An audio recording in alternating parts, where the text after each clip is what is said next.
Hello friends, இன்றைக்கி நம்ம இந்த வீடியோ என்ன பார்க்க போகிறோம்னா, இந்து சமய அறநிலையத்துறையிலேருந்து வந்திருக்கோம். ஒரு அசத்தலான அரசு வேலைவாய்ப்பு தான் பார்க்க போகிறோம். அதை பற்றி பார்க்குறதுக்கு முன்னாடி இது வரைக்கும் யாரெல்லாம் நம்மளோட டெலிகிராம் சேனலில் ஜாயின் பண்ணலையோ அவங்களாம் ஜாயின் பண்ணிக்கோங்க. அதுக்கான லிங்க்கை வந்து நான் கீழே டிஸ்கிரிப்ஷனில் கொடுத்துருக்கேன். அதை கிளிக் பண்ணி ஜாயின் பண்ணிக்கோங்க. இந்த ஜாப்க்கான எஜுகேஷன் குவாலிஃபிகேஷனை பொறுத்த வரைக்கும் மினிமம் வந்து நீங்கள் வந்து 8th பாஸ் இருந்தாலே போதும். அதுக்கு மேலே 10th 12th டிப்ளமோ டிகிரி என்ன படிச்சா ஜாப்க்கு எலிஜிபிள். சேலரியை பொறுத்த வரைக்கும் 36,500லேருந்து 1,16,000 கொடுக்காங்க. அது போக எக்கச்சக்க அலவன்சஸும் உண்டு. இந்த ஜாப்க்கு வந்து எந்த ஒரு எக்ஸாம் ஃபீயோ கிடையாது. டேரெக்டாக இன்டர்வியூ வச்சு மட்டும்தான் ஆட்கள் வந்து ரெக்கமெண்ட் பண்ணுறாங்க. இது வந்து ஒரு பெர்மனன்ட் கவர்மெண்ட் ஜாப் தான். இந்த ஜாபுக்கு அப்ளை பண்ணுறதுக்கான கடைசி டேட் என்றைக்குன்னா February மாதம் 14ஆம் தேதி வரைக்கும் ஜாபுக்கு அப்ளை பண்ணலாம். இதுக்கு வந்து ஆஃப்லைன் மோடில் மட்டும் தான் அப்ளை பண்ணுற மாதிரி இருக்கும். சரி வாங்க, இந்த ஜாபுக்கு வந்து எப்படி அப்ளை பண்ணுறது, என்னென்ன போஸ்ட்டுக்கும் ஆட்கள் ரெக்கமெண்ட் பண்ணுறாங்க, அதுக்கான எஜுகேஷன் குவாலிஃபிகேஷன் என்ன, எல்லாத்தையும் நம்ம டீட்டெயிலாக இந்த வீடியோவில் பார்க்கலாம். இது வரைக்கும் யாரெல்லாம் நம்மளோட சேனலை சப்ஸ்கிரைப் பண்ணலையோ அவங்கள சப்ஸ்கிரைப் பண்ணிடுங்க. அப்படியே பக்கத்தில் இருக்க பெல் ஐக்கானையும் கிளிக் பண்ணிடுங்க. அப்போ தான் நம்ம போடக்கூடிய வீடியோ வந்து உடனே அவங்க வந்து சேரும். சரி வாங்க, நம்ம வீடியோக்குள்ளே போகலாம். இன்றைக்கி நம்ம பார்க்க போகிற ஜாப்க்கான நோட்டிஃபிகேஷன் வந்து எங்கேருந்து வந்திருக்குன்னா, தமிழ்நாடு இந்து சமய அறநிலையத்துறையிலேருந்து வந்திருக்கு. இவங்க வந்து மொத்தம் வந்து 4 விதமான போஸ்ட்டுக்கு வந்து ஆட்கள் வந்து ரெக்கமெண்ட் பண்ணுறாங்க. ஒன்று வந்து ஜூனியர் இன்ஜினியர் எலக்ட்ரிக்கலில், அசிஸ்டன்ட் இன்ஜினியர் சிவிலில், அதுக்கப்புறம் மடப்பள்ளி, அதுக்கப்புறம் திருவலகு கோயில், இந்த 2 சப் கோயிலுக்கு வந்து இவங்க ஆட்கள் ரெக்கமெண்ட் பண்ணுறாங்க. வேகன்சிஸை பொறுத்த வரைக்கும் மொத்தம் வந்து 6 வேகன்சிஸ். அதில் ஜூனியர் இன்ஜினியர் எலக்ட்ரிஷியனுக்கு வந்து 1, அசிஸ்டன்ட் இன்ஜினியர் சிவிலுக்கு வந்து 1, மடப்பள்ளியில் வந்து 3 வேகன்சிஸும், திருவலகு கோயிலில் வந்து ஒரு வேகன்சியும் இவங்க வந்து ரெக்கமெண்ட் பண்ணுறாங்க.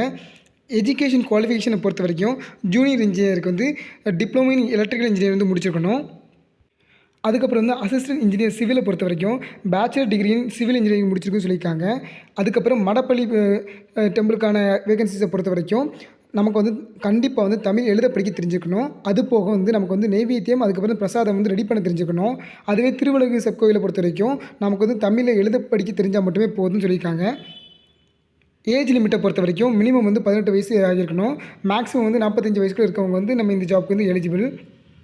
சேலரியை பொறுத்த வரைக்கும் ஜூனியர் இன்ஜினியருக்கு வந்து லெவல் 31, அதாவது 35,900லேருந்து 1,13,000 வரைக்கும் கொடுக்குறாங்க.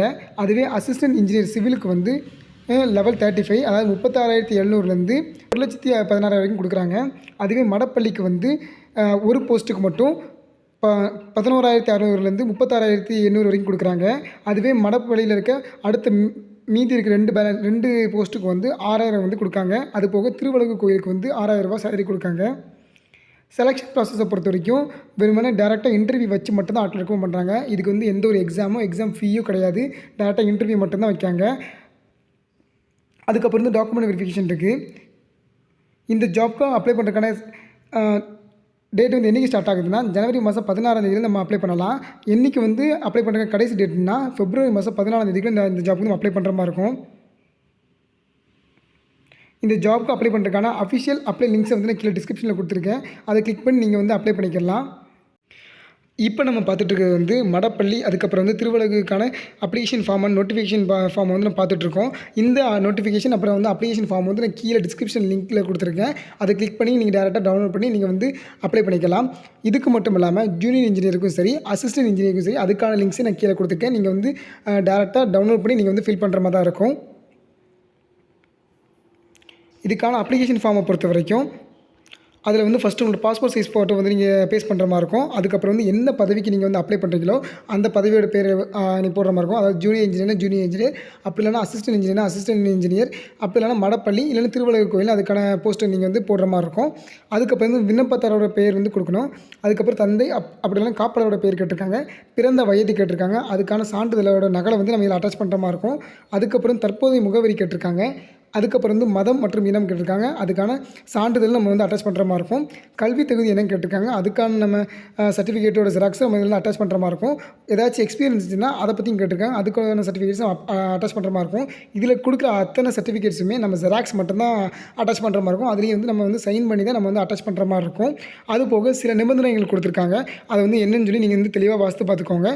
அதுக்கப்புறம் வந்து மடப்பள்ளி இப்போ வேகன்சியை பொறுத்த வரைக்கும் சேலரி வந்து 11,600 36,800 இருக்காங்க. இதுக்கு வந்து ஒரே ஒரு வேகன்சி தான். இதுக்கான கல்வி தகுதியை பொறுத்த வரைக்கும் முன்னால் பார்த்த மாதிரி தான் தமிழில் வந்து எழுத படிக்க தெரிஞ்சிருந்தால் மட்டும் போதும். அதுக்கப்புறம் வந்து கோயில் பழக்க வழக்கங்களுக்கு ஏற்ப நெய்வேத்தியமும் பிரசாதமும் தயாரிக்க தெரிஞ்சால் போதும். அதுவே மடப்பள்ளியில் இருக்க அந்த 2 வேக்கன்சி இருக்குல்ல, அதுக்கு வந்து தொகுப்பு ஊதியம் வந்து மாதம் வந்து 6,000 கொடுக்காங்க. இதில் வந்து தமிழ் எழுத படிக்க மட்டும் தெரிஞ்சால் போதும். கோயில் பழக்கவழக்கம் ஏற்ற மாதிரி நெய்வேத்தியம் மற்றும் பிரசாதம் தயாரிக்க தெரிஞ்சுக்கணும். அதுக்கப்புறம் திருவலகு போஸ்ட்டை பொறுத்த வரைக்கும் இதுக்கும் 6,000 தான் கொடுக்குறாங்க. இதுக்கு வந்து ஒரே ஒரு வேக்கன்சி தான் இருக்குது. தமிழில் எழுதவும் படிக்கவும் தெரிஞ்சால் மட்டுமே போதும். இந்த ஜாப்க்குள்ள ஏதாச்சும் டவுட் இருந்துச்சுன்னா கமெண்ட் செக்ஷனில் கேளுங்க. நான் உங்களுக்கு ரிப்ளை பண்ணுறேன். அது போக நம்மளோட வீடியோ வந்து உங்களோட ஃப்ரெண்ட்ஸ் அண்ட் ஃபேமிலி அண்ட் எல்லாத்துக்கும் ஷேர் பண்ணுங்கள் அண்ட் சப்ஸ்கிரைப் பண்ண மறந்துடாதீங்க. தேங்க்யூ.